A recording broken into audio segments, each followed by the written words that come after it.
Greetings, everybody. I want to welcome you all to once again to this episode of the Africa Civility Show, and I want to remind you that this is a project belongs to the World Change Initiative, which is executed under the auspices of the I Change Nations, which is a global organization that builds statesmen and trains diplomats around the globe. This show is a platform for the gathering of hundreds of thoughtful and iconoclastic global leaders, influencers, humanitarians, and doers around the world who share a common interest in practical solutions for sustainable development of Africa through civility, changeology, edusophia, as well as genealogy. We expect to reshape the way the world thinks about and looks at Africa and rebuild her confidence in herself so that she becomes the oasis of the world. And today, ladies and gentlemen, we want to discuss on a very interesting and fascinating topic. We'll be tackling on such education's role in generational transformation. Such education's role in generational transformation. And I got two very special groups of people today in the show. Uh, I got a very special, real special somebody. If you remember well, in the previous shows, there are two people I always remember to appreciate them for the impact they had on my life for the past 10 years. And if you remember well, I used to appreciate so much Professor Sir Rivers for the impact he had on my life for the past 10 years. And I spoke about him and let you know that he's one of my mentors. But then, as whenever I spoke about Professor Rivers, I also mentioned that Professor Michelle Pitzel. And I'm sure some of you have seen Professor Rivers in the show for sure, but then I believe might have been wondering and curious to know who is the other person I talked about, that is Professor Michelle. Well, if you've been curious to know who Professor Michelle is, today you're going to have the privilege not just to meet her or see her, but also hear her speak. And I'm sure going to be shocked and blessed by the wisdom that's going to flow through her mind. Professor Michelle is my mentor for education. She's been building me up for the past 10 years. And like I said to you in the previous show, that thanks to her input in my life, I happen to be the youngest PhD holder in my country, I think about 4 years ago.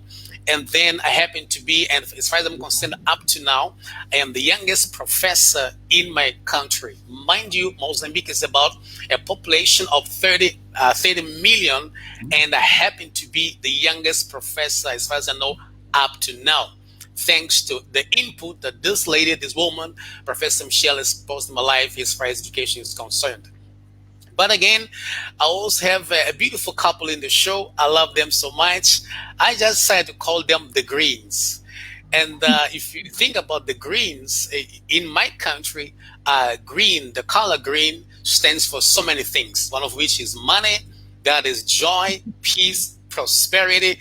And I believe that's what you're going to sense emanating from this couple as they'll be also dropping today some nuggets of wisdom. So, having said that, Professor Michelle is the chief protocol for Ambassador Clyde Rivers, and also she's an international professor. She is the chancellor of the United Graduate College and Seminary International, one of the best schools you can enroll in as far as high school education is concerned, or university college education is concerned. This is one of the best I'd recommend without any hesitation. Professor Michelle is the co-founder of the Authorship Education, which is a model introducing the SOCIAIS in a new education paradigm. The SOCIAIS model earned her the Global Educator of the Year 2020 and iChange Nations Civility Icon Award. Professor Michelle is also a published author and joins civility experts from around the world in the book The Face of Civility, furthering her initiative to author civility through education. Having lectured and trained the instructors internationally for several years, Professor Michelle has developed a multicultural curriculum for online distance learning and instructor training worldwide. Her academic degrees include a bachelor's in human development and teaching certification and a bachelor in theology. Professor Michelle Bitzel also has a master's degree in curriculum and instruction and a doctorate in biblical counseling and philosophy of Christian leadership. She is the recipient of an honorary doctorate degree of divinity as well as an honorary doctorate degree in humanities from Firenze Honor International, El Salvador.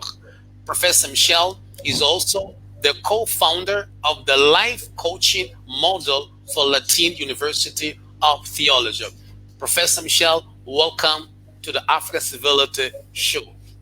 Oh, thank you, Professor Mateus. It is so good to be here with you in particular. I love changing the world with you, sir.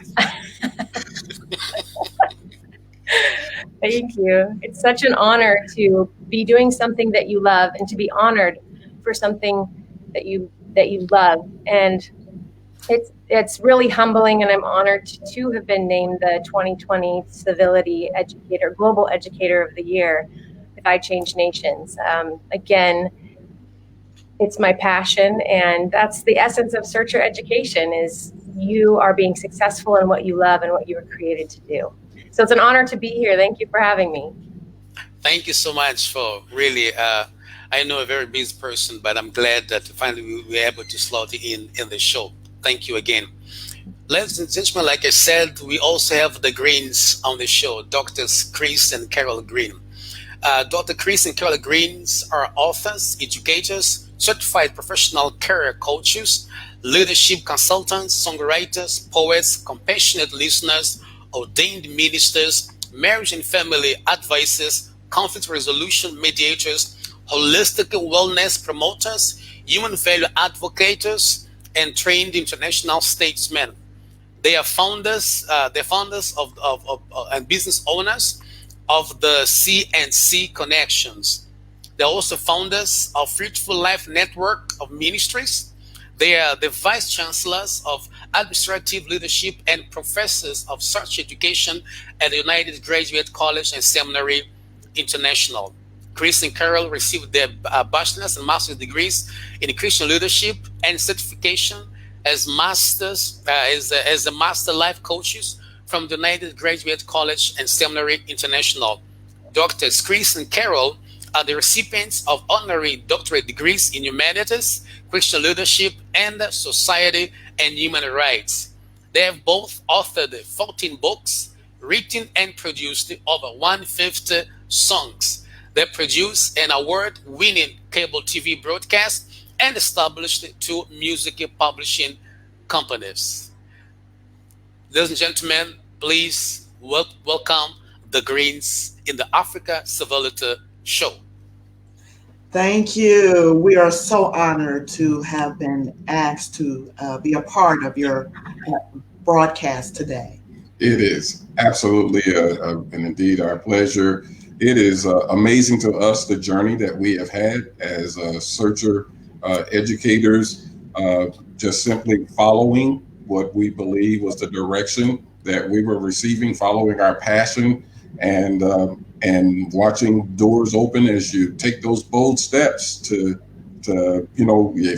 take the risk and take the steps that are necessary. Go through the process, take the leap, and watch life unfold in just amazing ways. So we just thank you so much. We're honored to be able to be a part of the Africa Civility Show, to be able to address and talk to those on the continent, as well as those who are like us. They're part of the diaspora. It's such an honor to be able to share and talk this way.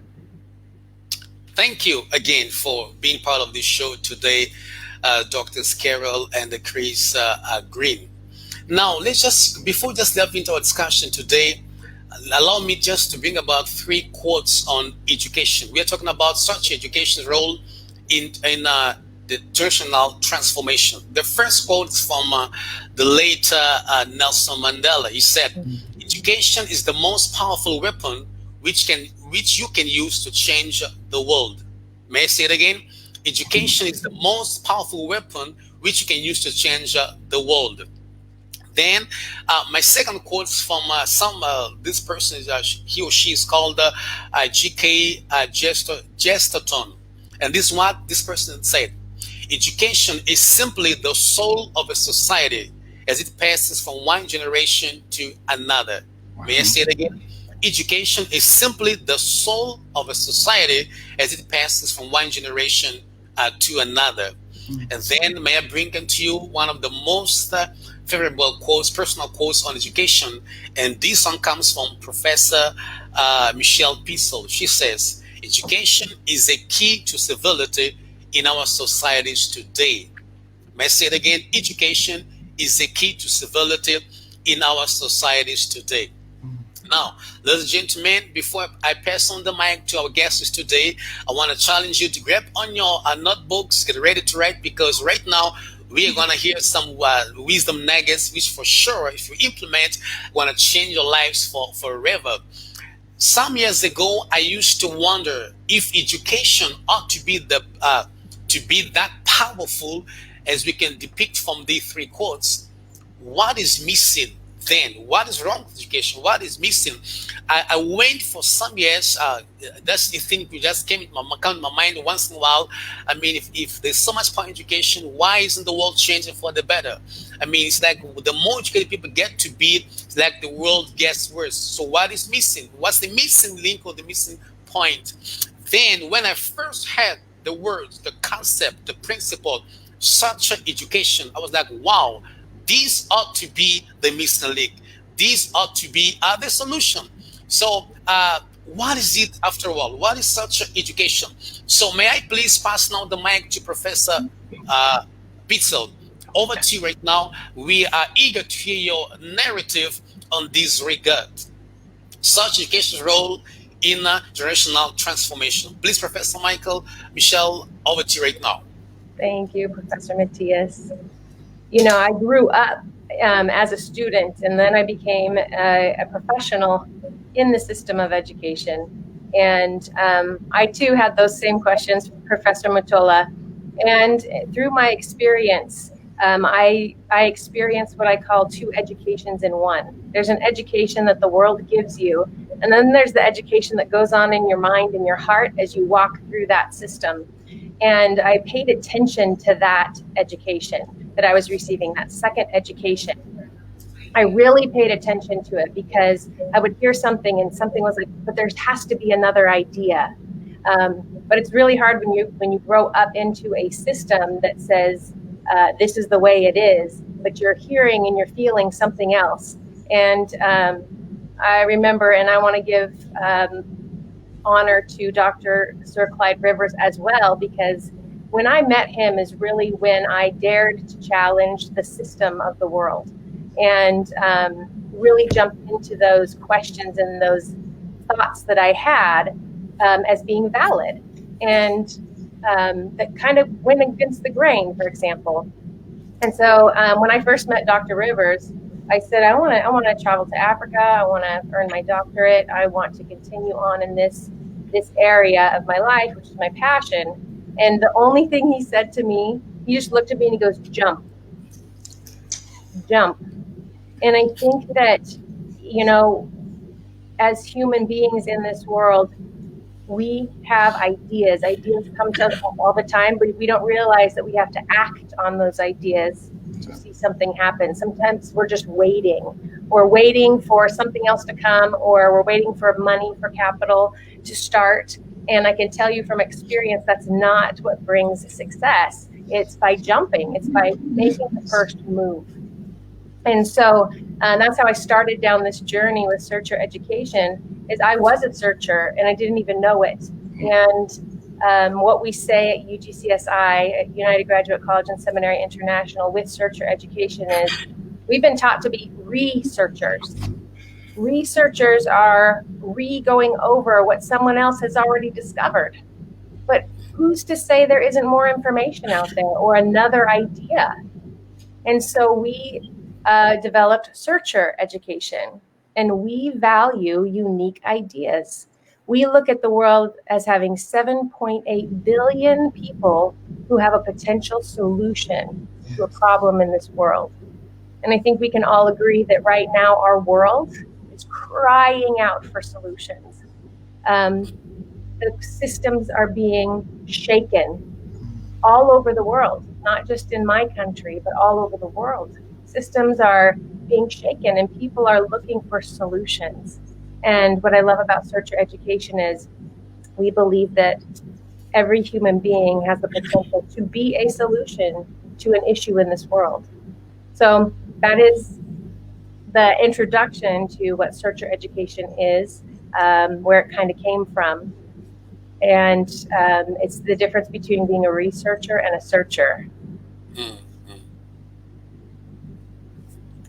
So do you want me to just keep diving into more ideas, Professor Mutola? Yes, please go ahead. Okay.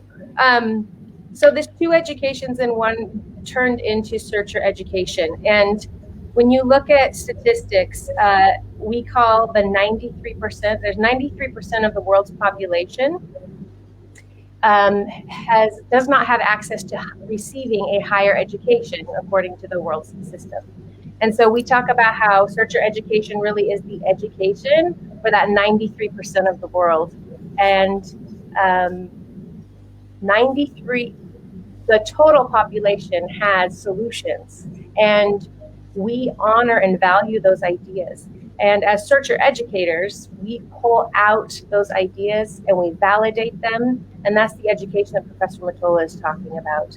And the idea of how we do this is listening to that second education and teaching people to really be listeners, not listeners past the noise of the world, but listeners to what's in your heart and what's in your gut and those ideas that come to you. You know, we are a college and seminary, so we believe in the Word of God. We believe in Holy Spirit educator, but you do not have to be a believer. And I've seen this with my own eyes to enjoy the principles of God that He's put forth in this world. Anybody knows, if you can call it karma, you can call it whatever, but these are principles in our world that what you give, you will get back. Things like this. I know that every human being has had an idea, a unique idea. They might not have thought it was unique, or oh, someone else is going to do that, or someone else has done that. But, you know, creativity comes through ideas, and we get ideas. Our human bodies and our brain were created in such a way that we can literally create our reality. If you study psychology, you know this is true.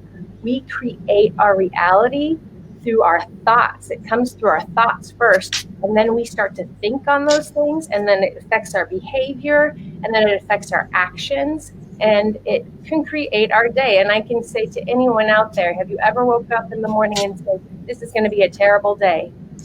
And you just had this thought, it's going to be a terrible day. And you walked out your day, and I bet you it was terrible. And on the opposite side, you can wake up in the morning and go, this is going to be a great day. And you think about it, and I bet you that you had a great day. And these are aspects of psychology. And I believe God is the author of psychology. He's the father of psychology because He created us. We are created in the image of God. And if you really study the behavior of God, let's look outside. I'm not talking religion. I'm like, if you read the book, the Bible, and you study the behavior of God, you will learn the psychology of humanity. We were created in His image, which means, and it says also in the Bible that we have His mind. We have the mind of Christ.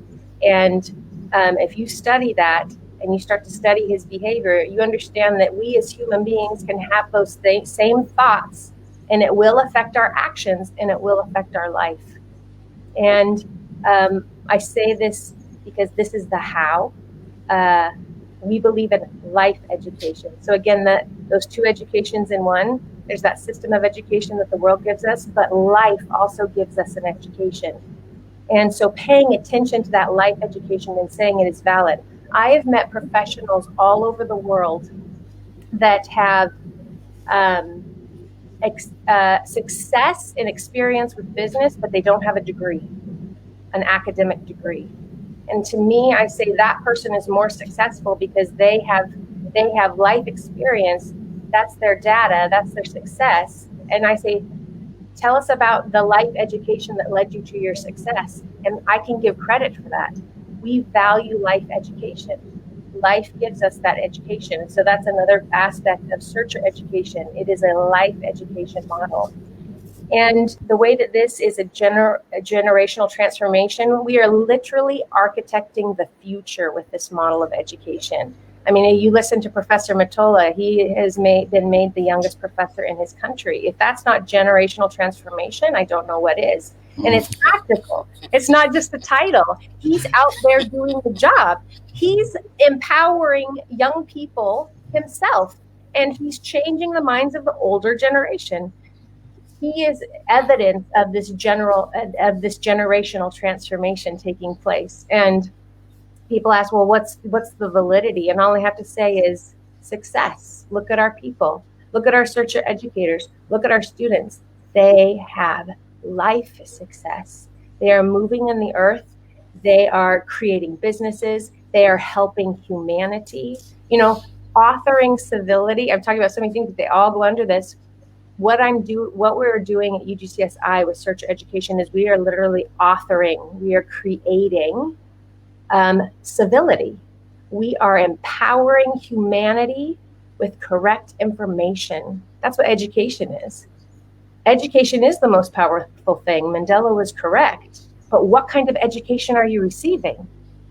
We have to look at our education that we're receiving every day in life. And what are the systems telling us? Is it worthy of your time? Is it worthy of your time? Because you are valuable.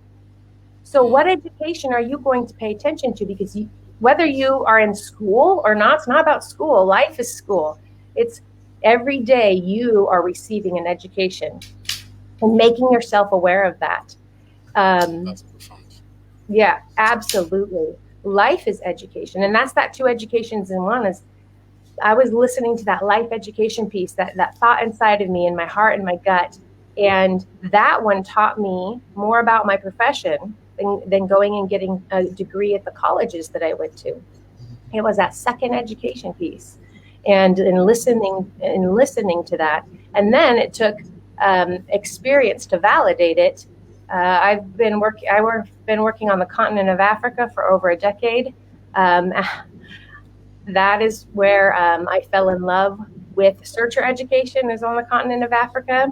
I remember speaking to a group of business people in Uganda, and we were going through a seminar, and I said, you want to create business, walk outside the door and find a problem. Just look and see a problem, have a thought of how you could solve that problem and start moving toward it. You know, I heard of a story of a little boy, I believe it was in Nairobi, and he saw that the women in the market were working during the day and it was hot and they needed water. So he went and he collected plastic bags, filled them with water, and began to sell them to the women in the market. And that is a little entrepreneur right there happening. And, you know, sometimes we think that our idea has to be big and that we need something to start this idea. But no, all you need is an idea. Everything starts with an idea. And I give that credit, that quote and that credit to Sir Clyde Rivers. Everything starts with an idea. But then it takes you, because you are a mini creator, to walk that idea out. So I've shared many nuggets about this. So I'll let you, Professor Mutola, move on from there and ask me questions as you will. But I am happy to be here today and the people that you are hearing today, they are searchers. They've been through this model. They are the essence of this model. They are creators. They are empowering humanity.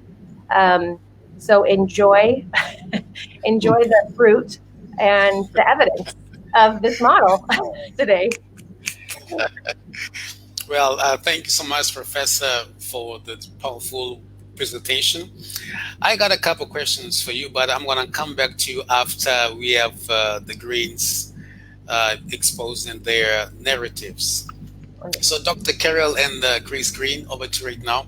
Let us hear your understanding of the concept of the searcher education, and then as well as your narrative. Over to you, please. Well, we can say, I was just, as we were listening to Professor Pitzel, our story is very similar in that we also received a directive from Sir Clyde Rivers to jump. Our background was that we came to the table with as pastors serving in an inner city community in the capital city of the state of Pennsylvania. And after Right. 10 years of working and serving and desperately trying to get into the community, it's something how you can be physically located in the community, but you're still not really reaching the community. And that was our frustration until we met Sir Clyde Rivers, who gave us the same admonition, and that was to jump. And the reason why he told us to jump is because he asked us a series of questions: what we were doing, what was working. And we told him about our weekly meetings that we were having with our small group of people and the success that we were having with them. And then when we described to him what we were doing, he said, well, if you want to get into the community, you're going to have to be willing to rebrand. Instead of trying to connect in the community as pastors, he said, from what you've described to me, what you're doing, you guys are actually life coaching people. You are marriage advisors. You are leadership consultants. So he said, I guarantee you that if you rebrand and approach the community in that way, you're going to have success.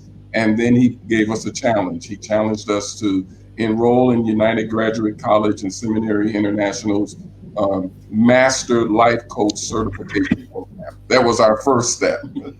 And that took a jump. That took a leap, because we did not necessarily have the money to do that. You know what I mean? How can we afford to go to school and get this certification?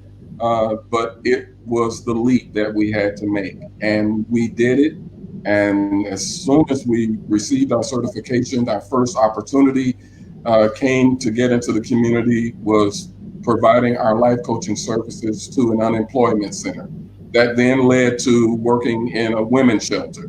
And then that led to working with reentry programs. That's people that are coming out of prison. Then other organizations in the community heard about what we were doing and began to enroll in our life coach certification class, or they would ask us to come and train their people. And so, their staff. So it exploded for us as we made the leap, and we became, for United Graduate College and Seminary International and for authorship education, we became living proof, living data that doing it this way works. That we, even though we have been trained in ministry, and that what we had to really trust was that the life experience that we had and the idea, that's the thing, the idea that God had given us, we felt like it was the God-given idea. That's what we mean when we say God gave it to us. We feel like the idea he was giving us was to step outside of the normal traditional church roles and to go out into the community as life coaches, to abandon the title pastor and embrace the title as life coaches. And so it didn't mean that we abandoned our congregation. We just simply embraced an entire community, which included the people that were already part of our congregation. And for us, searcher education's role in generational transformation, I kind of have to think of, first of all, what do we mean by a generation? And the typical meaning of a generation is the step in a line of descendants, as one family or gives birth to another, then each succeeding group of people that are born in a certain era or time, that's a generation. And so so for me, that causes me to ask myself, well, what's been the educational experience of our ancestors? What books did they read? What philosophies were they taught? What type of society were they born into and was influenced by? what political systems governed their lives, even what religious and spiritual teachings and doctrines shape their thinking, and what trauma, uh, what events that happen in their life, how did that affect their personal worldviews? And so, another one is what values or mindsets and beliefs were passed on from one generation to the next, with their children and to their children's children. Because as Professor Michael said, education is not only what happened in school, it's what's been happening in life. So what education, family education, what cultural education, what traditional educations, what political education, what societal education have been passed on from one generation to the next. And so therefore, when I think of then transformation for that generation, I have to start thinking about what do we mean by Transformation refers to a change in the composition or the structure of a person or a place or a thing. It means a change in the character or the condition of a person or place or a thing. And so when I see searcher education as bringing people into that process of the transformation. Yeah.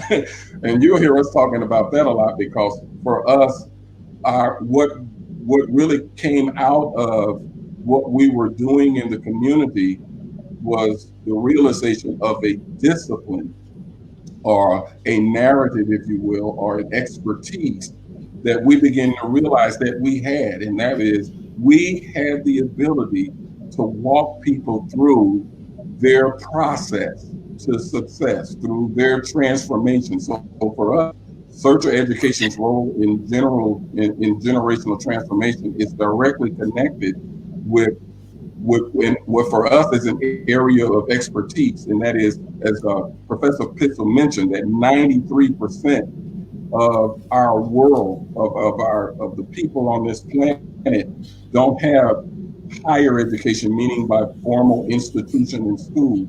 Then how do we get those answers to come forth and benefit society? And so for us, that's the beginning of what Chris and Carol Green are all about. We feel that the process is what is going to help people to really mine or dig in there and cultivate that idea, to bring it forth, so that it goes from being in their mind to actually having it manifest out in reality.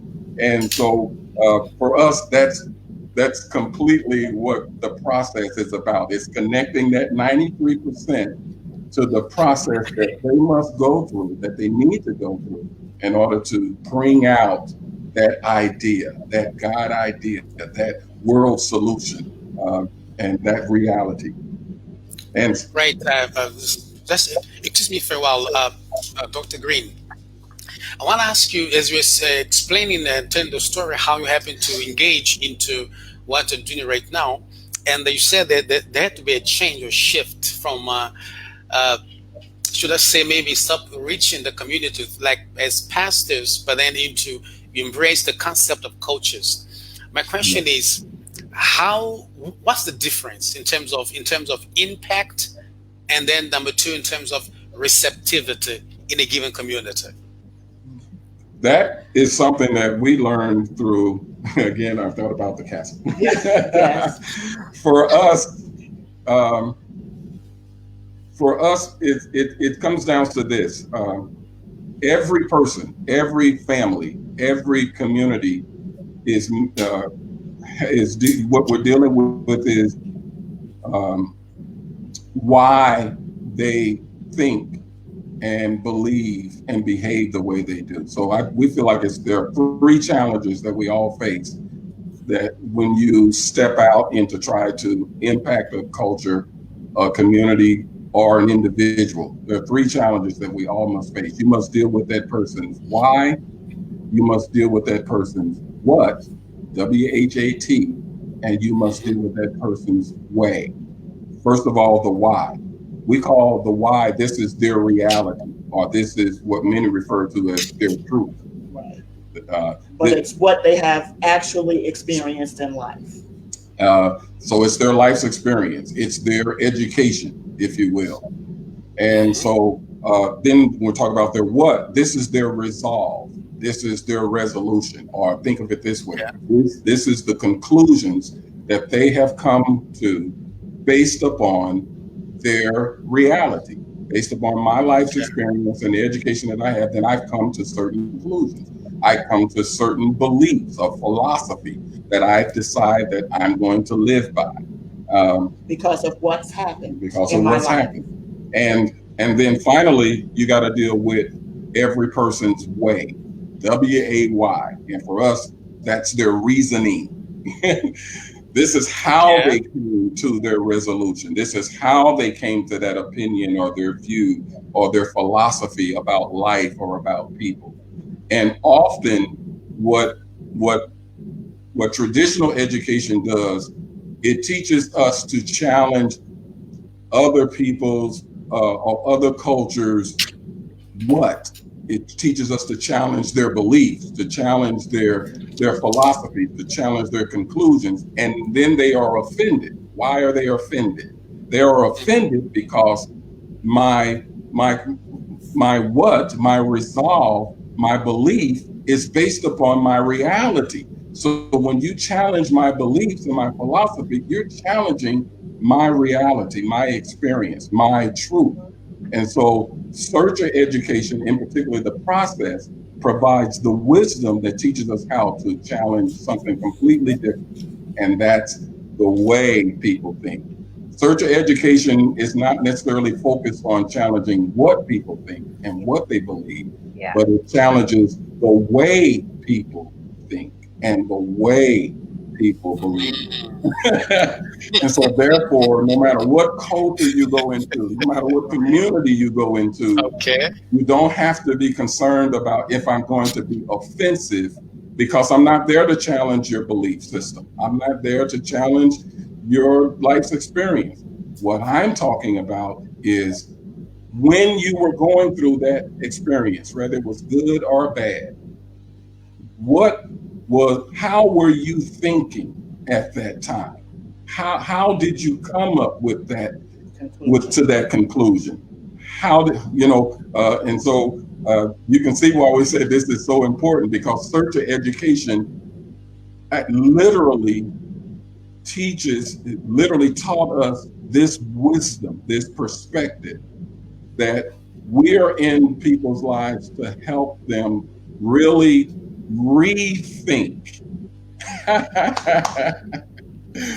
to rethink their life's experience, to rethink the conclusions that you have come up with. So in other words, you are saying that such education helps people, challenge people to delve into themselves, right? Yes. So we're saying it has to be from the inside out, right? From the inside out. You can have a great idea and it's a great solution, and you don't even know that it's a great solution because your life's experience told you, my view doesn't matter. My opinion doesn't count. And so searcher education goes in there and starts saying, yes, you may have had experiences where people didn't listen to you or people didn't believe you. So you came to the conclusion that my voice doesn't matter. So searcher education comes along and says, let's rethink that. Was it that your voice didn't matter, or was it just simply they couldn't hear you? There's a difference. They couldn't hear you is different from my voice doesn't matter. And therefore we have now walked someone through their process to change their thinking about the idea that I have something that the world needs. So that's how we can answer that question for you. So that's wonderful. But then I wanted to think about the following. How can this model empower the present and future generations, right? because I understand you deal with the what, the why, the what, and the way. Now, my question is this the norm process? We got to deal first with the what, then the why, the what, and the way. And then how can this model, which seems to be very powerful, empower the present and the future generations? Now, as you think about that question, let me just go back to Professor Michael. Professor Michael, in your introduction, you talked about the thoughts, which nuggets of wisdom which you've just displayed. One of which you said that listeners pass the noise of the world. Listeners pass the noise of the world. I would love you to just to uh, put this in some change. Just explain a little bit more. Go deep into that, because I may be listening to you, but not really grasping what you're trying to say when you say that listeners pass the noise of the world. So I want you, Professor Pitzel, to explain further. Give a little bit details about this thought, please. And let me use this as an example. What Professor Green was just talking about, rethinking things, right? Having a new thought. And we have this thought from the world of perfection and what perfection is, and how do we arrive at the top, and how do we arrive to our potential. And we have to rethink that noise of the world of what perfection is and what arriving means. And that is the noise of the world, for example. So we really have to listen to that other voice in us that says, but I have another thought. And the world says, but is that thought valid? And you question yourself, you question that thought. And so you have to learn to listen and trust that idea that comes to you. And really, the new idea that we need to have is that perfection is process. Process is perfection. And I think in humanity, we don't understand process, that to do anything requires process. You know, you look at somebody successful and you don't know their backstory. You don't know how they got there. You don't know what processes they went through. But I can guarantee you, anyone who's at the top of their field has been through many processes and have a story to tell you how they got there. And they did not get there overnight. They got there with process. So for now, you know, being a listener and how this can help now is to begin to hear that voice and begin to pay attention to that idea that happens inside of you, that idea that comes to you. Begin to pay attention to it. Give it time. Think about it. That's how it can impact today, because it's a process. And people, you know, this generation, we want results like this. We're in an information generation where we want results now. And we can have results now with technology. But we also need to understand, and this is a life principle, is that process is involved. And so now I would say, to be a listener, start to listen to those others' ideas that you have. Begin to think about them, dwell on them, write them down. That's how it can help now. And watch the process. I can guarantee you the Greens have stories of their process, but how in the moment they jumped, for example. That word jump is for now. That's your now, people, is jump. Listen to the ideas. Listen to those ideas that you're having. There's a lot of noise in the world right now, but listen to those ideas. Look for those ideas. And I'm saying just search. See, that's the searcher. There's a principle. Seek and you will find. Look. I dare students, I say, look in that direction. And when I say that, I say, I'm talking about in your mind's eye. In your mind, imagine it. Look in your mind. Just imagine. I dare you to imagine now. I dare you to imagine. Starts in your mind. That's where the now starts. And then the process. You got to understand you're going to go through process. But so I hope that it gives a little bit of an idea of what I'm talking about. Listening, looking, dwelling on it for now, but then also rethinking that this is going to be a process. So, in other words, I have to learn to question the thoughts that go through my mind and the beliefs that rise through my mind, right? Absolutely. But then here's the question: Mm-hmm. how can I know that the thoughts I've been entertained in the past, or Mm-hmm. which I'm now questioning, how can I know whether they're right or correct or incorrect Gotcha. for me? Yes. And how can I, because we tend to hold on to what we are conformed to.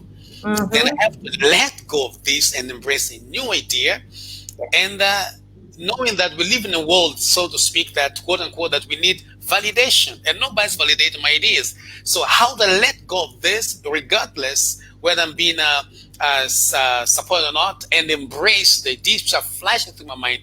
How can I know for Yes. sure? And how can I jump like Peter? He was told, I said, if you are the master, let me come. They say, it's just said come. Then Peter had to jump out of the boat into the water. Yes. So how can I do that? You do have to be brave. To challenge your own mind is the hardest thing to do, I would say. Okay. You have to be brave. And I grew up, my mentality is I never wanted to make a wrong choice. I always wanted to make the right choice. And I thought, there's a right and there's a wrong. And I learned that's not reality. There's not a right and a wrong. It's, what do you think? Try it and learn. Okay? We got to be willing to learn. Again, that's that process. And learning, and I tell this to my two students, I say learning is one of the hardest things to do, because you're literally, like Professor Green said, you have to change your mind. Learning is literally transforming your mind. Whatever you're learning, you are making those new neural pathways and making those new connections. It is some of the hardest work you will ever do, is to learn. And you have to, it's like exercising. You have to continually think on those things and take a chance and make a move. When it comes to being right or wrong in God's eyes, that's a whole nother thing. But, I walked through that experience with God, and he taught me that he said, Michael, just move. I'll move with you, right or wrong. I'm not going to go away. I will move with you, and I will talk to you, and I will show you, and I will teach you in the process. That freed me, that no matter, as long as I moved, that's what mattered. And then I would learn as I went. So, and I do tell people, we have lots of thoughts that come at us, and I would always put those thoughts up as, is it loving people? Okay. Are you empowering or loving people? Because if it's going against, and if it's hatred, I would say that's probably not a good idea, and it's not going to bring you life in your life. You're not going to have success if you don't follow basic principles of treating others the way you want to be treated, right? So that's the golden rule is a beautiful thing to, if you're like, is this the right thought? You know what? If it's bettering humanity, why would you not move toward it? It'll only bring life to you. And I've experienced that in my own life, and I've seen the fruit of that in other people's lives. Right. Professor Michelle, 10 years ago, you came into Mozambique about 10 years ago, I believe. 12 years ago. Yes. Right. And we were in this meeting, I hope you remember. Then you were addressing us. And I think I was the one, or someone else asked this question, because you're telling us similar thoughts like you're saying right now. We need to learn to listen to our minds and analyze, question our thoughts and all that. Then the question asked was, how can I know the voice of God? Love that. And this is what you said. You said, this is the first question most people ask you in Africa when you talk about knowing the voice of God. Mm-hmm. So if you don't mind, I'd like you to answer that question. Mm-hmm. Okay. How can I know the voice of God for this situation? I understand what you're saying about process, walking with God, taking steps, like we got to be on the move. Like Professor Rivers says, faith is action. Mm-hmm. But then how can I still know for sure, if ever possible? that this thought, this is God talking to me? Well, first of all, God is a very practical God. I think in Yeah. life, and He's a very practical God. Look, he made us. We're real. God is that real. He's very practical. And I think religion has made him very mystical. And he's very practical. So when God speaks to me, I don't hear an audible voice. I don't hear a voice coming from out within. I literally get an idea in my head. So God speaks to me in ideas. So an idea will pop in my head. And what I've learned is I've learned to trust that idea because I've moved with it. But God speaks to me in my own voice. So I know I would love to sit down. I love sitting down with people and saying, "What are you thinking about right now?" And like Professor Green said, all that I do as a searcher educator is I say, "That's an idea. That was God. You just heard God. Move with it. It's already inside of you. All I do is validate it. I say, that's God." And we need that validation as human beings. Sometimes we get very confused and we have so many ideas, right? And we need somebody to say, that's okay. That's a good idea. And that's literally what I do. So that's what God comes in a thought. He comes in an idea. And it's different for everyone. But that is something that he does for everyone, is he gives us ideas and trusting that voice. And God will never, ever, ever tell me to hurt humanity. If that voice is coming, that's another voice you're hearing. And there is such thing as other voices. You know that. When you walk in the world, there are other voices that come at you. There is an enemy who is not creative. He was not given any creative abilities except to lie to your head, to lie to your thoughts. And then he uses you as the creator. He gets you believing them, and then you start creating garbage, right? So Right. you always have to go back to, if the word of God doesn't say that, the Bible doesn't say that, if that's not a loving kindness fruit of the Spirit, that is not an idea from God. Just straight out. Wow, that's so powerful and so profound. Dear listeners, if you just joined us, I'm here today on the show, the African Civility Show. I'm blessed to have great people, great minds, world changers in the show today. We have my mentor, Professor Michelle Pitts, as well as the Greens, Doctors Chris and Carol Greens. We are tackling on such education's role in generational transformation. And I just want to read something from one of our viewers right now. She's called Talita Kume. Just to second what Professor Michelle was just saying about how to know the voice of God, because I understand that this voice, this thought can speak to us even in very small things. And this is what she says. She says, great question. Then she says, Dr. Mateus Mutola, how to know? I think she just wanted to know, she was emphasizing the question, asking how to know the voice of God. And she says, I've heard a voice in such small things instructing me. Even when I'm cooking, when I leave the house and forget something, I will only pay attention after I realize that something told me to do and I didn't. So this is so wonderful, powerful, because it helps us see. We're talking about not just ideas, but validating, own our ideas, the thoughts we have, and then we're talking about process.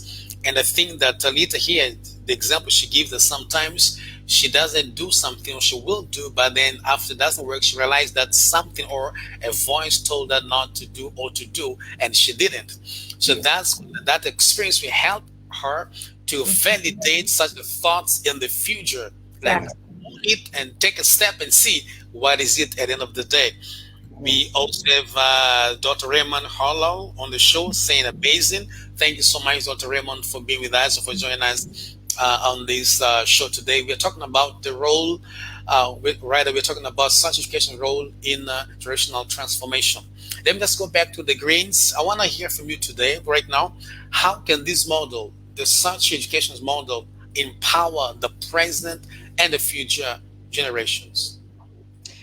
Well, the searcher discipline has equipped and empowered us to provide solutions in the field of human and social services. Our searcher discipline enabled us to address a need in society, which was to lower recidivism in homelessness, in reentry, and drug addiction. We began by training staff, mentors, counselors, and therapists by leading them in their own self discovery journeys. We help them to recognize the outcomes of the decisions that and choices that they have made in response to the circumstances that they encountered throughout their lives. So for us, to really affect this generation, we believe that you have to meet practical needs. Yes. You have to meet the challenges that they are facing. So for us, Search Education is not just a philosophy. There is a philosophy behind it, but Search Education will work in the real world. So for us, Making it practical. making it practical. So that's what we're talking about. Whatever is the idea, and we say go for it. When we're talking about in real time with real people. Okay. So for us, we saw it work in an unemployment center where we went in and encouraged people. Well, for us, it was we listen to people, we lift people, and we launch people. That sounds like a great slogan. Listen, lift, launch. But in the reality of just doing that, every month they brought us into an unemployment center. People who have lost their jobs, looking for jobs, and their rate of, at that time, their rate of finding jobs, they were only 20% of their people were interviewing well and getting unemployment. Well, after we came in with our discipline and our expertise, something that the world needed, people needed jobs. And after 9 months, their numbers doubled and they went to 40% of their people getting jobs. So what we're saying is it works in the real world. But when you go into the real world, into this generation, you have to go with success. Yeah. You have to go with something that actually works. It's not just theory. It's not just theory. There's no one is looking for anyone to come out with to come out of another school, another institution with another program. And it's never been tested, it's never been tried, and you're just giving people these high, lofty ideas and slogans. No, it has to be something that actually works. When they implement the idea that you're giving them, when they try it in their own life, it actually worked. And these people, their confidence built up to such a level that they were able to go and sit in their interviews, even though I'm behind on my mortgage. I'm about to get, I'm losing my home. My bills are high. I don't know how I'm going to make it. They're in great stress, but we literally taught people how to manage that stress and holding on to the idea that I'm bringing something of value to this employer. Yeah. I'm bringing my experience. I'm bringing my experience. I'm bringing my success. My expertise. That I'm not there begging for a job. That I'm going to go forth with confidence. And then we said changing that idea. We taught them to change the idea that you're begging for a job. Now you come with value. Yes. Not arrogance, but confidence. Yes. And their numbers doubled as we simply taught people. We gave this generation, and we really are convinced that you have to come with something that's going to work. That's one thing about this generation across the world, where everybody is now saying, give me something that works. Give me something that works right now, that works today. So we are able to empower people to discover and move past the issues that block them from success. Yeah. We do this by asking questions ask and giving them the tools that they need for self-discovery. We give them spiritual weapons to tear down mental strongholds that fight against those ideas that come to us in their own hearts and minds. So, yes. because some of the things that people are warring with, the thoughts that they're warring with. Remember when we talked about the way people think, we actually start naming those negative, toxic ways of thinking, such things as magnification, which is a word that's used when people make a big deal out of everything. It could be a small matter, but they blow up over every single thing that happens. Well, we teach them how to stop doing that. Everything is not, if everything is scaled on a level of 1 to 10, every issue in your life can't be a 10.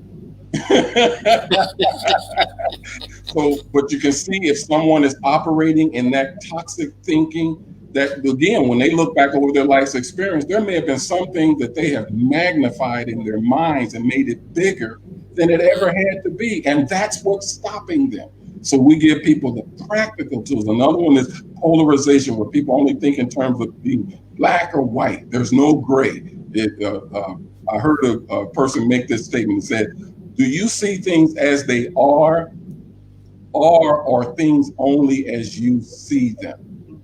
Because if things are only as you see them and you can't see things as they are, then again, you will shut down your own success.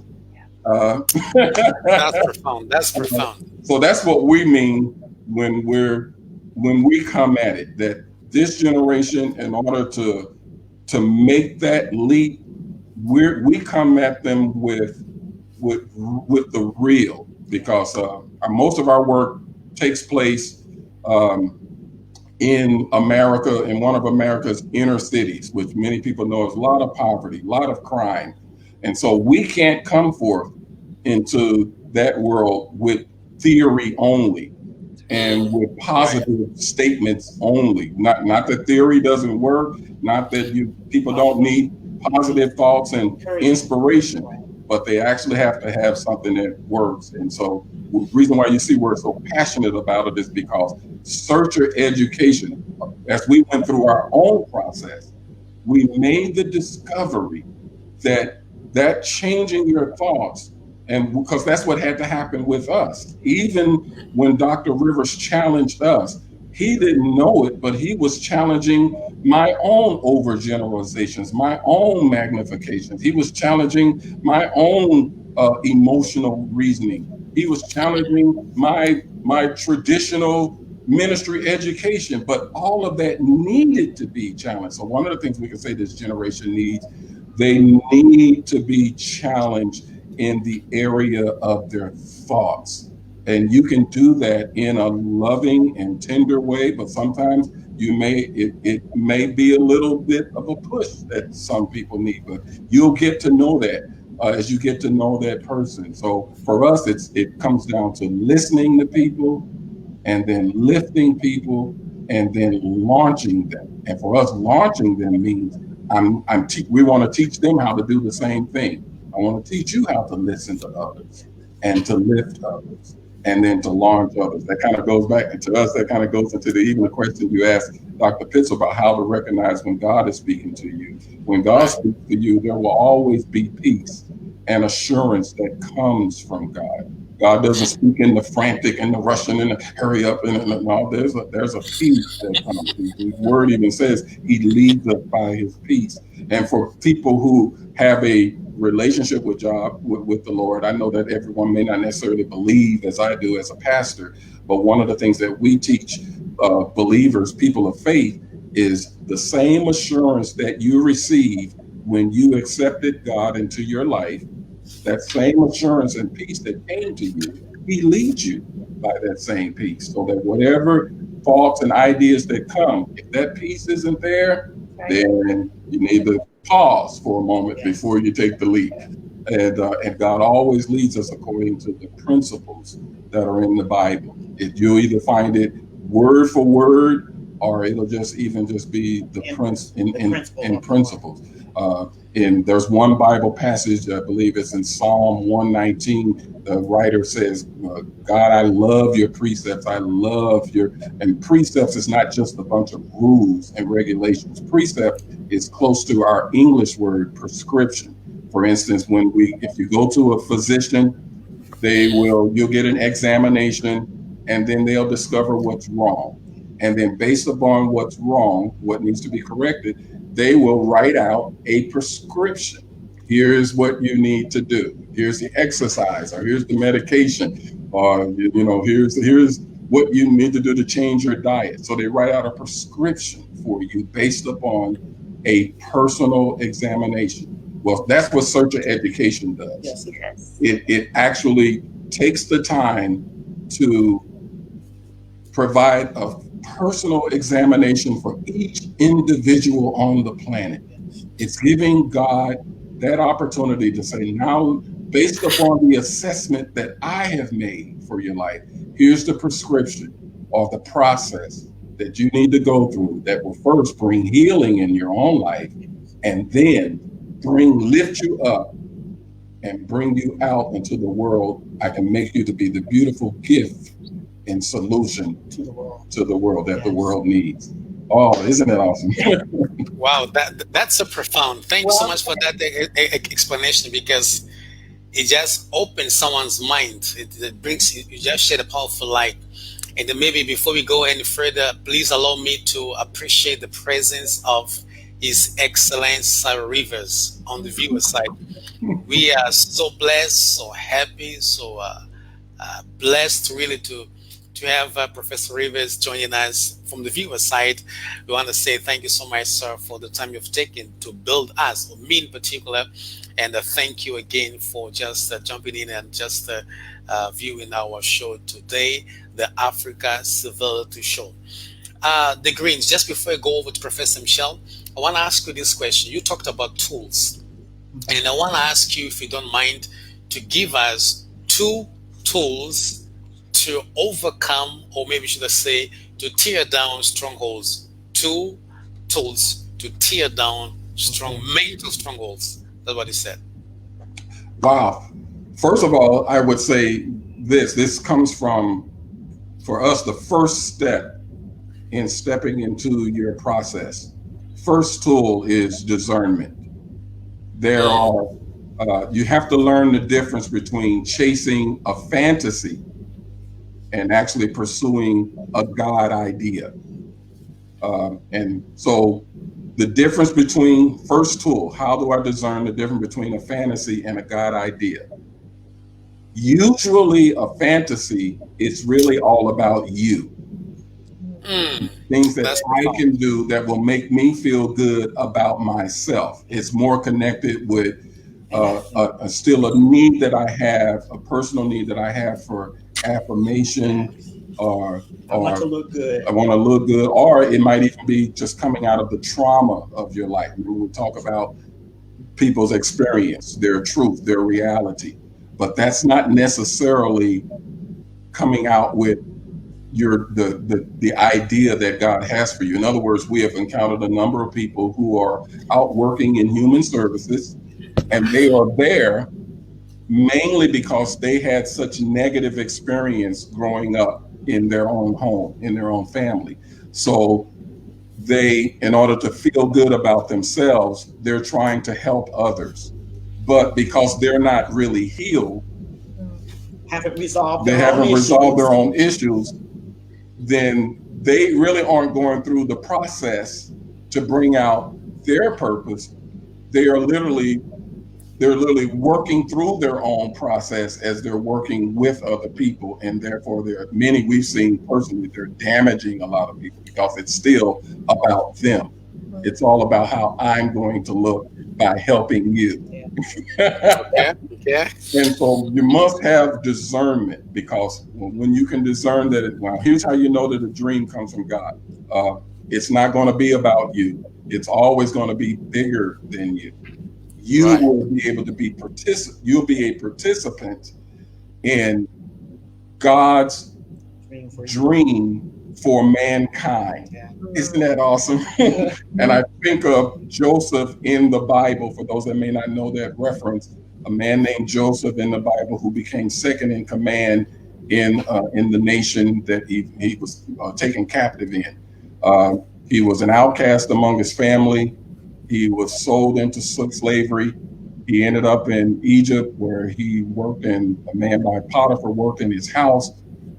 That man's wife accused him of rape, of attempted rape, and he ended up in prison for a number of years. And finally, he became second in command over the entire nation, helping them get through a drought. But his resume didn't look so good. His resume, when he got into that position, was family outcast, sexual assault charge, and ex-convict. But all before that happened, Joseph had a dream. God gave him a dream. And it wasn't just Joseph's dream. It was God's dream for Joseph and an entire nation. And so what we're saying is in the 93%, and I'm getting emotional as I think about it, but in the 93% of the world, there are God's dreams. Yes. God's dream is in the other 93%. And searcher education, this tool of discernment, will help people to figure out what's God's dream for my life, not the fantasy that I chase based upon my negative experience that I've had in my life. My own so good. Because if I get connected with God's dream, not only will I get healed from the negative experience that I had, but now I'll be able to completely fulfill the purpose and the reason why I have life and breath. And the second tool kind of goes directly with that one, and it's direction. Don't lean on your own understanding, even with the dream that you have. Get wisdom, get counsel. Again, I'm going to quote from the Bible. The Bible says that in a multitude of counsel, there is safety. It says plans fail for the lack of counsel. So you may have a great idea, but please take advantage of wise counsel, of people like Dr. Mateus, Professor Mateus. Take advantage of the wisdom that's coming through people like Professor Michael and Sir Clyde Rivers and I Change Nations and United Graduate College and Seminary International. It's there for you.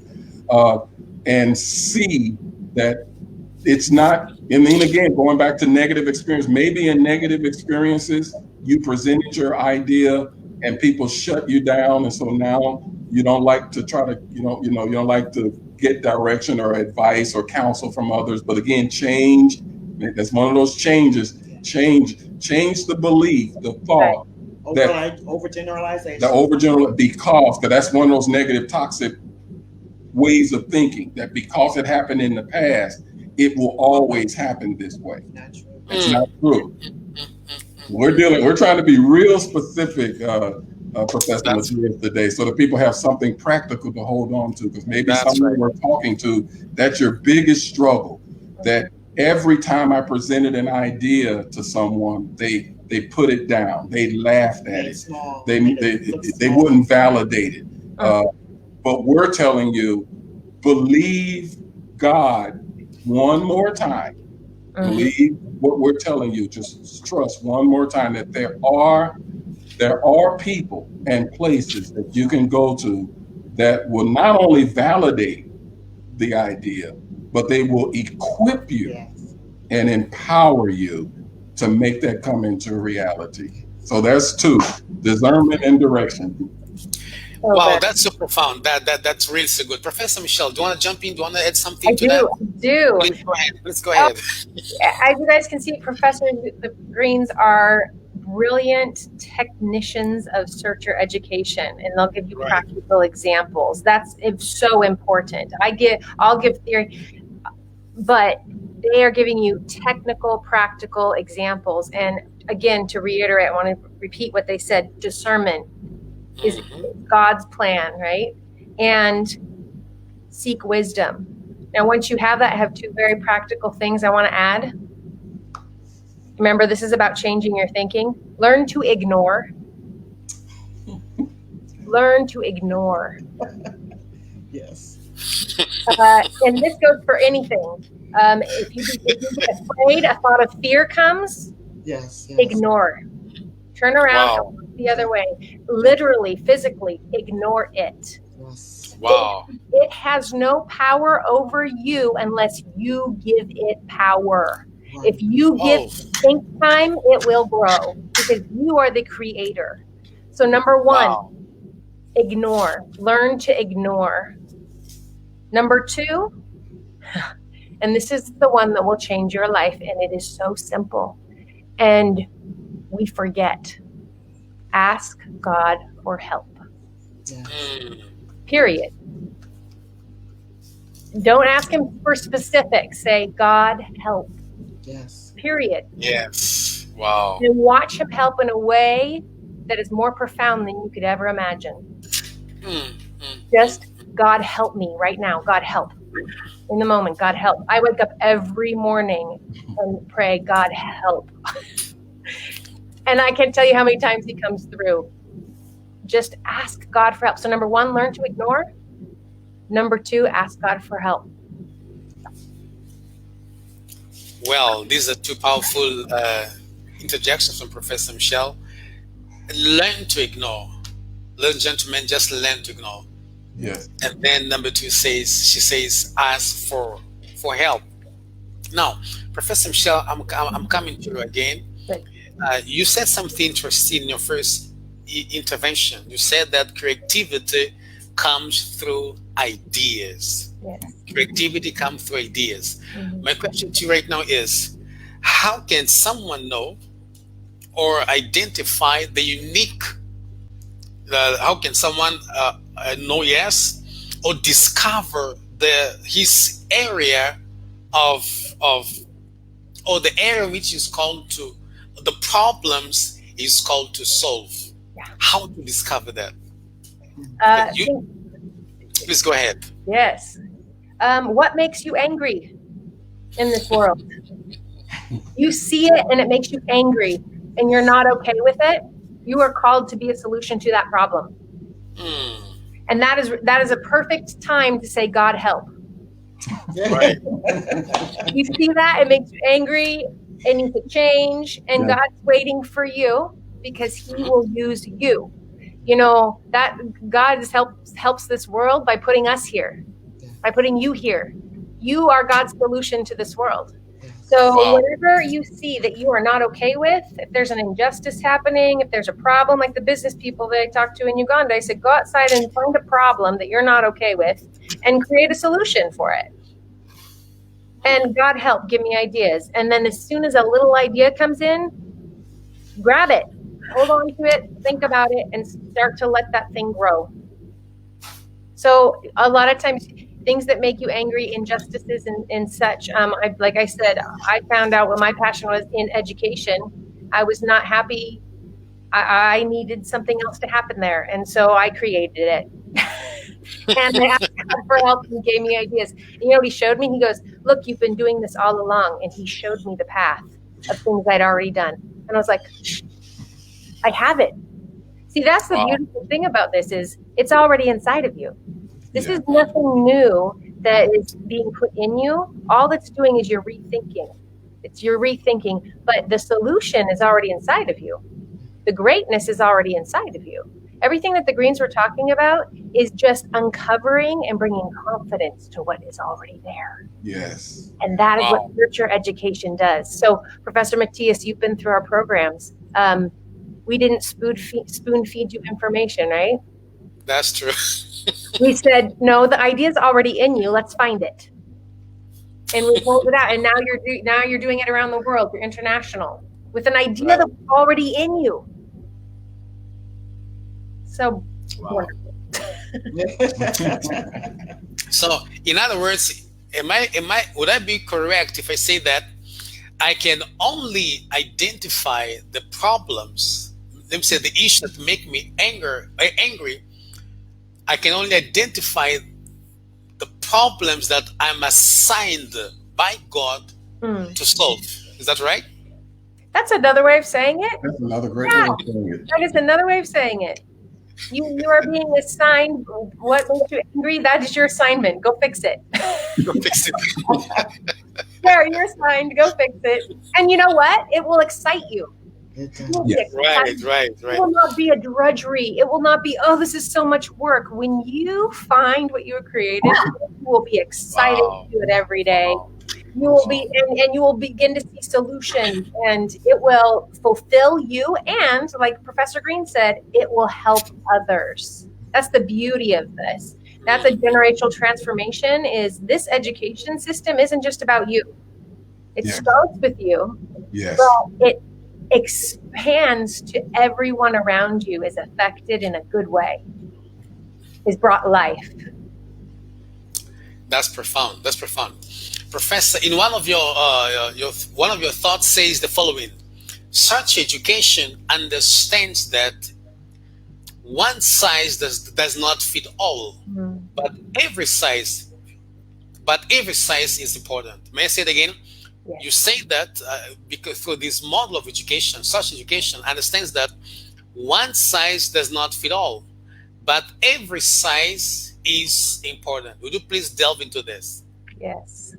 One of my passions as an educator is, you have so many unique individuals in front of you that you are trying to change their thinking, right? Mm-hmm. But you look at all of them and they're so unique. And a searcher educator has the ability to look at every single one and go, wow, that's your gift and talent. Wow, that's yours. But you don't learn anything like that one. So my struggle as an educator in the world system was, how do I meet every single one of these needs and make this one great and this one great and this one great and this one great, and they're all completely different people, and they all learn differently, and they all have different gifts and talents. How is this even possible to do across the world? And so that is a philosophy I've come to embrace and understand, because I see it, and that's how God created us. Is, we have systems where one size fits all. Like, here's the system, and yes, 20% won't make it. That's normal. I don't like that. I go after the 1%. That 1% that's not getting it, I'm like, that one needs to get it too. And so that bothered me. It bothered me. I saw a problem, and I'm like, that is not okay with me. So Yes. we created searcher education as the solution. And that's what you're seeing the fruit of today with what Professor Green's talking about. The work that they are doing is finding every single one and making them confident and successful in what they want to do with their life. And it's working. So now every size is important. Every size is valuable. It's no longer, searcher education is not one of those systems that is one size fits all. And yes, that 20% is going to fall off because that's normal. No. Wow. Every size, every person is valuable, every gift and talent, and searcher education is the solution to that. Wow, this is so powerful. This is so powerful. In your other thought, you said the following: we need each other to solve the problems of this world, and then to offer civility. Yeah.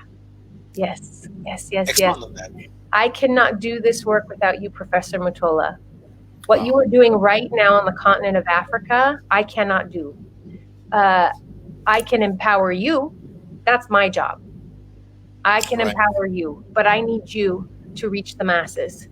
I need Professors Chris and Carol Green to get into the inner cities, and to those people who are hurting, who are leadership, who needs help. I can't get to those places. I can empower the Greens to get to those places. That's my job. We need each other. And one of the most freeing things that helped me get to a #1 position and become the 2020 Global Educator of the Year, imagine that, for the globe. I can only do it with the help of others. I need to understand this is my lane, this is my niche, and be great at it. And I need to empower others. And we need each other in this work. If we are solutions, if we are finding problems and becoming solutions to those problems, we need to understand that we have to embrace others in this process. I cannot do the work that I do alone. Again, if every size is important, if every size is valuable, every human being, I look at every human being, and this is authoring civility as valuable. If I see you as valuable, I'm not going to hurt you. I'm going to be That's right. civil to you. Because I need you. I need you to solve a problem for me. I Right. need you to be the solution God made you to be on this earth. So I'm going to treat you nice. So I'll never forget the first real lesson that the Holy Spirit educator gave to me. I was very angry at a person because they had hurt a friend of mine. They actually hurt a family member of mine emotionally. I was very angry, and I was about to go and confront this person out of anger and just attack them with my words.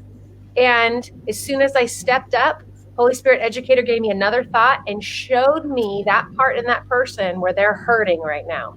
And my heart, Wow. I almost started crying because all of a sudden I felt the pain of that other person. And I prayed from that day forward. I said, Father, help me, no matter who is standing in front of me, help me find the value in that person. Help me see them how you see them, because God sees every single person, whether they believe in him or not. He sees you as valuable. He likes you. That's true. He likes you, and he made you for something that you're going to be great at, that you are great at. And so that's how I look at you. And if I can't see that in you, guess what I do? I ask for help. God, help. Help me see what's in this person. And he does every time he shows me. Wow. Because I ask him for help. I see that one of the most powerful things about this educational model, such education, that it helps you build your self-esteem. Yes. And self-confidence. Yes. Mm-hmm. And begin to believe in your thoughts and yourself. This is what the world needs right now. This is a powerful model of education. And having said that, let me ask you, Professor Michelle, how can this model, such education, how can this be a key vehicle for bringing change to major social issues such as poverty and people mistreatment?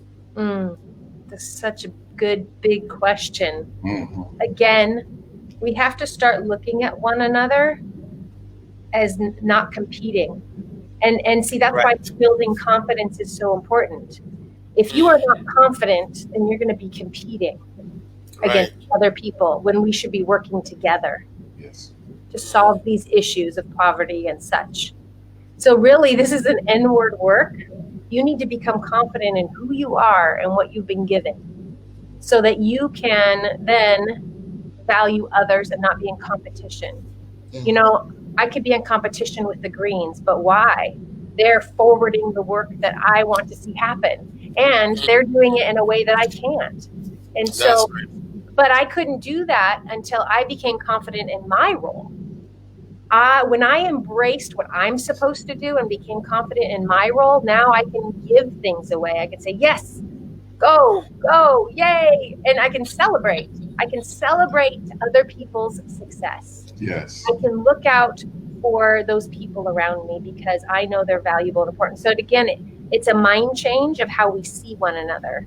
And it starts with how we see ourselves, right? That confidence piece. So number one, you got to look at yourself and you got to love yourself and you got to have confidence in yourself so that you can then look out to others. And, you know, it says, love God and love your neighbor as yourself. People forget the as yourself part. They think, love your neighbor. No. It says, love your neighbors as yourself. So there's really three loves that you need to have. Love God, love yourself, so you can love people. Yes. Wow, that's profound. If you're not confident, you will compete. If you're not confident, you will compete. That's a very powerful quote. Let me just come you to the Greens. We are now running out of time. I want to ask you a question based on one of your thoughts. The such a model, you said that the such a model is evidence-based. In brackets, you said faith. Then you said God validated. What do you mean by that? It brings, okay. It brings more tried and tested solutions to the problems of the day. It brings God's viewpoint to the forefront every day. You're listening to what God is saying to you, and you're walking it out. You're walking in peace. You're walking in his strategy, and you're agreeing with it and actually walking it out. And you're seeing God change people. You're seeing the tools that he's given us change people's lives. It's the passion that they're walking in the passion of that God has given them to answer the needs of society themselves. Yeah. The evidence, I mean, one of the challenges that we faced when we went into the community was, is this program, or is this expertise, is this coaching, is this evidence-based? Yeah. And actually God just brought the thought to me from the Bible, where the Bible actually says that faith is the substance of things hoped for, the evidence of things not seen. So faith, to us, our understanding is faith always involves three things. That first of all, faith is insight from God. Number one, God gives insight. And then number two, we come in agreement with God's insight, what he speaks. And then three, then we obey, then we do it. And so when we do that, since faith is the evidence, then for us, when we are doing this, it is evidence-based, because faith is the evidence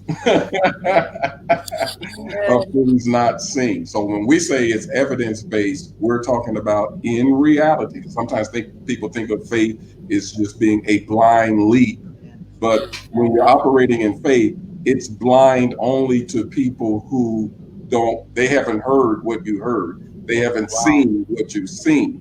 So faith to us is never a blind leap. It is a confident leap in what God spoke to me, or the idea that he gave me. Understanding that his word does not return to us void. Yeah. He spoke, so it's going to come to pass. And we have the word of God, which is packed, full of evidence. That's our data.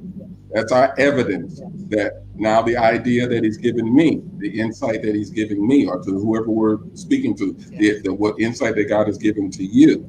Sometimes people want, how will I know that I'm in faith? You'll know you're in faith if those three things are operating in your life.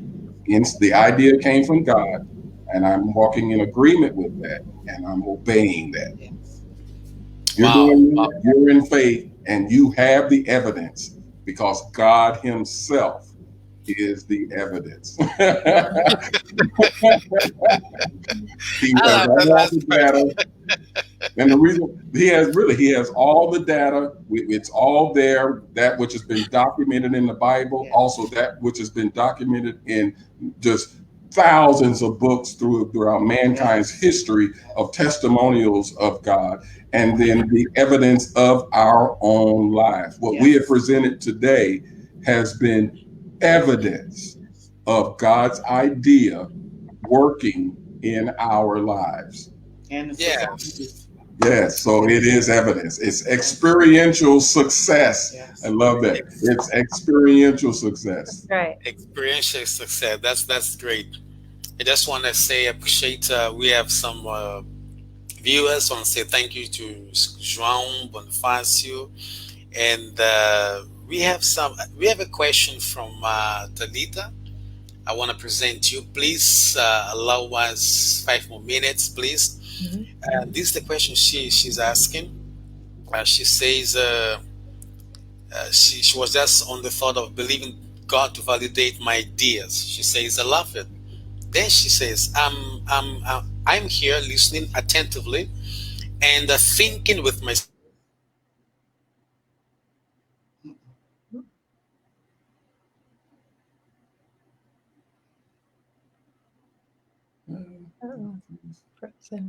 It froze.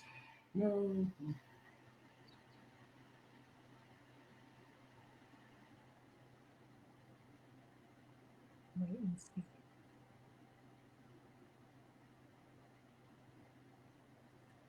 We'd love to have heard that question.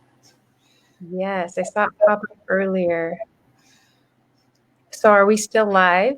I think we still are. So we'll just say to everybody that's still watching. Yeah, that's thank you for watching. Yes, so I appreciate your time. And it's such a powerful discussion. This has been one of for us, the key has been the things that we picked up and learned from United Graduate College and Seminary International, from His Excellency, Dr. Clive Remmers, from Professor Michael, the confidence that you guys built in us that what we had was valid, was there's no way to even put words on that, and to be able to be in a position now where we can share the same thing with others. It is a God idea, and now go forth. I still remember when we made the decision we were going to go through the coaching program, the certification. Dr. Rivers pointed his finger at me and said, I mean, with boldness, he said, you made the right choice. Now go and serve your people and empower your people. And so I've forgotten that moment. So this is just great. Yeah. And I just want to leave everyone with also saying that, you know, you're looking for God validation. He already validated you. You just have to believe it. It really is believing it in yourself. Again, following those principles of discernment and seeking wisdom, but also believing in your ideas. So that's really important, because God values you. He created you, and you just have to believe. Believe and move. It's practical. Believe and move. Make that step. Hello, Professor Mutola. You're back. Yay. Wow, I'm back. Thank you. I'm really sorry. I just got cut out. I don't know what happened, but that's okay. We want to hear that question. We kept it rolling. We kept talking, and we wanted to hear that question. Oh yes, thank you. She was just saying, if the people, if I ignore the people that who would not support my ideas, how can I know whether if I'm not ignoring the right people? I don't know if that's clear. Not hearing from the right people, is that what she's saying? Okay. How do I know she said if I'm not ignoring useful opinions, and if I know. Great question. How do I know if somebody's actually supporting an idea or if she's ignoring useful opinions? Even one thing that we have learned is that even when we got negative feedback, actually we started using it as a way to improve. We used it to because again, understanding that someone may think that I'm crazy, doesn't think this is going to work. Because for us, I want to get back to something that Professor Michael said. We found out our passion. For instance, I was one of those pastors who was always saying, pastors need to get into the community. How come the pastors aren't getting into the community? We're like, you're a pastor. You're the answer to that question, to that, what you're so upset about. That's because you're the one who's supposed to be doing that. And of course, when we did that, there are other pastors and believers who didn't think that we were doing the right thing. They felt like we were abandoning our congregation, all kinds of things. And so we actually used that to strengthen our position. In other words, we went to the word of the Lord and saw where different men and women of God had their positions challenged. But you go back to, this is what God spoke to me. But it gave us the ability to begin to articulate the vision better, to explain that, not just to prove to them that we were doing the right thing, or we were following God, but there's something about being able to articulate what God has said, that's told you to do, articulate the idea. It's very important. You need to be able to write the vision and make it plain. And sometimes the negative comments can help you to do that. Because now that I'm aware that there are people who don't understand this, or maybe I need to explain it a little bit better. Maybe I need to even explain it to myself. Do you know that people will ask you, I'm sure that's what's happened, people will ask you the same questions that you are asking yourself. And so it's important that you don't avoid. In other words, you don't dismiss that question. Take it on. And okay, then, and I like it, even like Professor Michael said, if that's a help God moment, then yeah, okay, Lord, help me to answer this question for myself. Yeah. Not just for that person or to defend what I'm doing, but help me to answer this question, Lord. And so the sometimes, a person, and I think the other part of the question was, am I pushing off helpful opinions? Those are the things that maybe the Bible says in a multitude of counsel. So it's not just one person's opinion that you throw off. Sometimes people can give you, they may be thinking that they're helping you by telling you to step back, take a moment, and all of that. And I get that. I understand people wanting to make sure you take the time, make sure you to think it through and all of that. But what we can tell you is, even after we thought it through and counted the cost and tried to, be cautious, you still come to the moment where you have to take the leap. Yep. And it came to us. It comes to all of us at some time, at some point. You still have to make the decision. I will start this. I will go and apply for the business license. I will fill out the paperwork to start the nonprofit. You have to begin. You have to begin somewhere. You have to start. Yeah. And in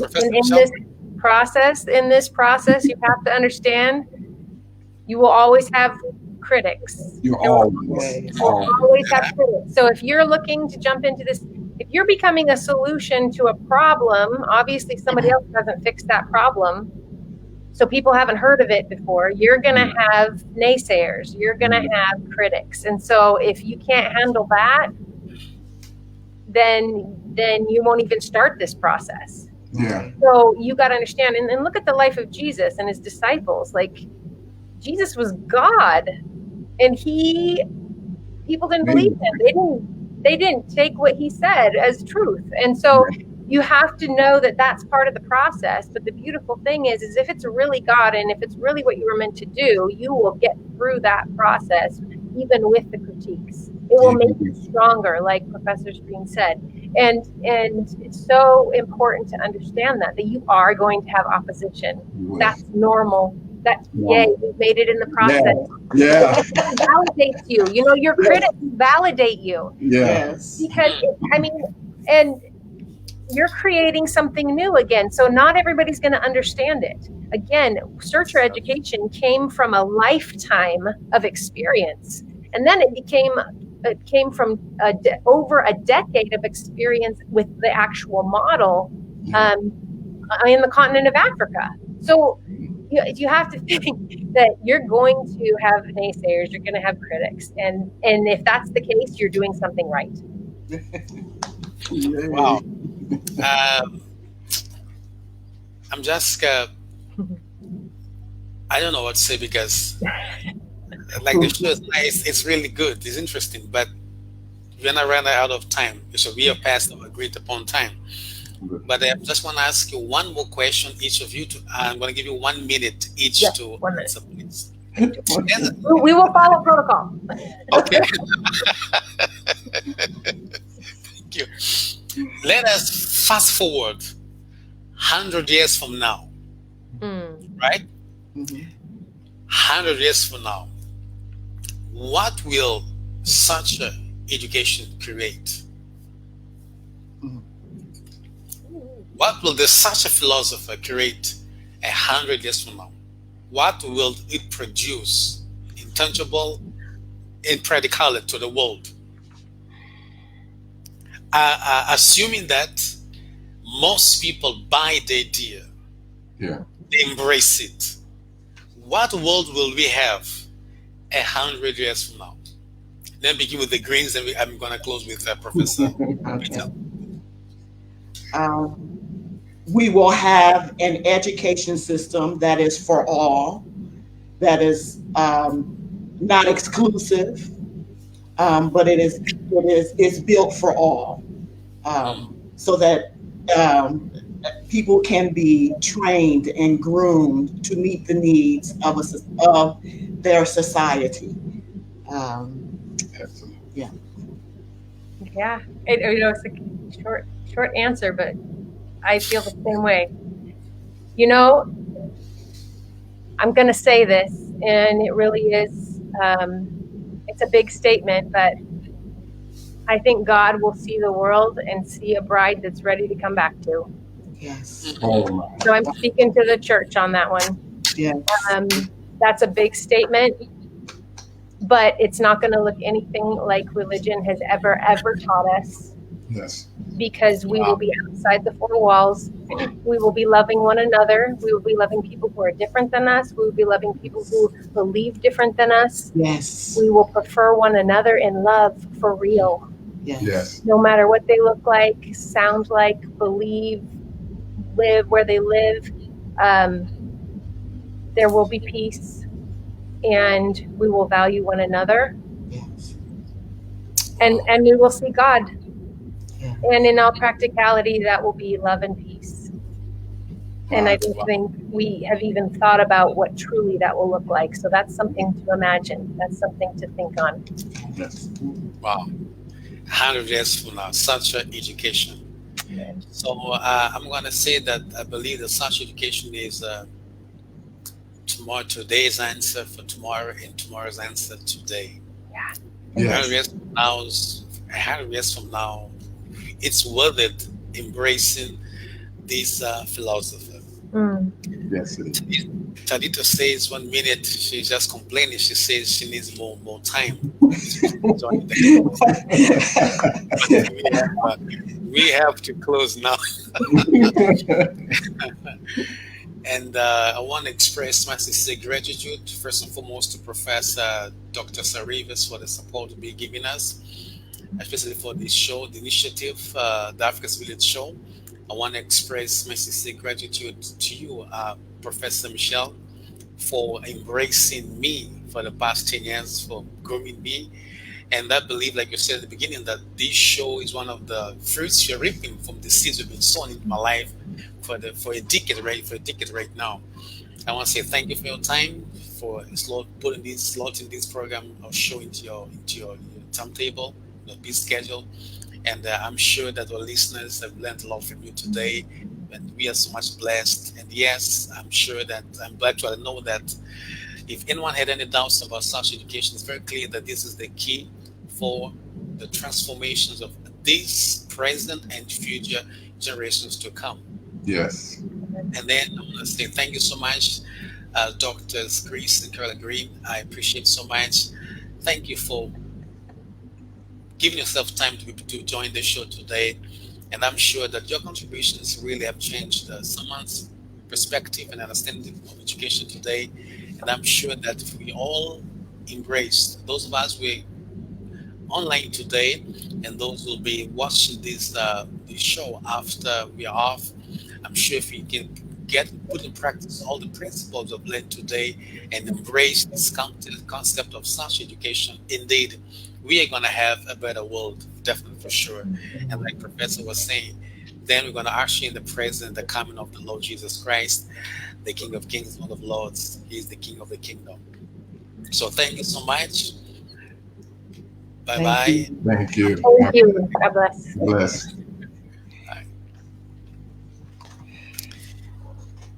So, ladies and gentlemen, this was the Africa's Village show today. We had the privilege to have on the show Professor Michelle, as well as Professors Greens, Dr. Carol, and the Chris Green. We had a wonderful show. Like you know now, such education is the key for the transformation of generations to come. So get in touch. Please practice every principle learned today. Embrace the concept. And if you want to learn more about this, don't hesitate to contact the United Graduate College and Seminary International. You can Google that and go in there, find out the course started at this university, and make sure you enroll over there and embrace this concept of such education. I'm Professor Mateus Mutola, the founder of the Africa's Village Show. I promise to come back the next 2 weeks, God willing. Bye-bye.